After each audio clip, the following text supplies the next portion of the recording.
Segue para o Rio de Janeiro porque, poxa, é uma boa notícia, né? Melhor seria se o Rio não tivesse decretado epidemia de dengue com tantos casos e mortes, mas enfim, agora a gente tem a informação de que o Rio declarou o fim da epidemia de dengue, Agatha Meirelles. Acaba sendo uma boa notícia assim, né? Bom dia para você, boa sexta.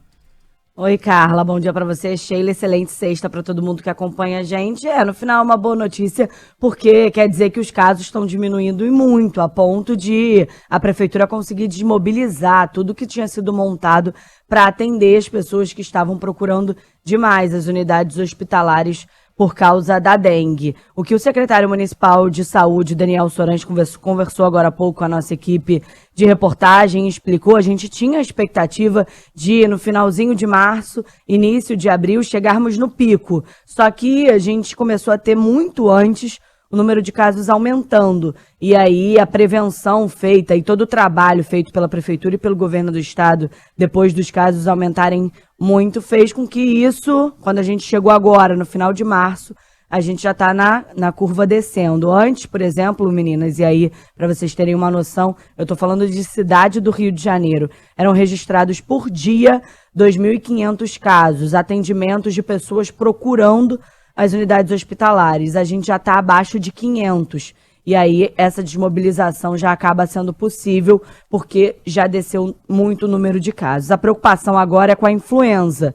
O próprio secretário disse que alguns postos que antes estavam sendo voltados para dengue vão virar a chave para voltar para a influenza, que hoje é a doença que mais preocupa, principalmente com essa mudança climática que a gente está tendo, com essa mudança de tempo, de estação. Então a influenza é que está chamando a atenção. Mas a notícia boa é que em relação à dengue, a gente já tem um número de casos baixando. A vacinação aqui no município do Rio para pessoas, para crianças até 14 anos, ainda, sabe aquela vacina que ainda não pegou no rosto da galera? É meio Sim. que isso, porque em todo lugar parece que tá meio assim, né, Agatha?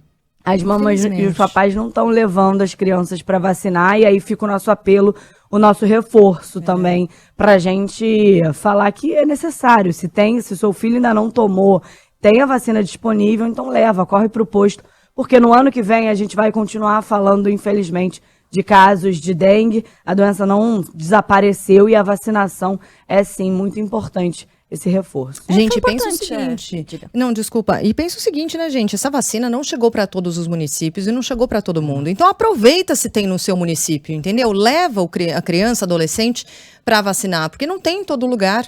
Então, digamos assim, é quase um privilégio ter na sua cidade. Se tem campanha na sua cidade, tem vacina, vá vacinar para proteger os menores, né? Pelo menos nessa faixa etária aí que tem sido escolhida nos municípios de 10 a 14 anos de idade em geral, né? Era o que eu ia dizer, assim, da importância do que a Agatha lembrou agora da vacinação, e que nessa semana a gente trouxe a notícia de que o Ministério da Saúde vai redistribuir as doses das vacinas, vai pegar dessas cidades onde não houve um índice muito alto de vacinação, porque elas estão para vencer também, né? Agora até o fim de abril elas têm que ser distribuídas.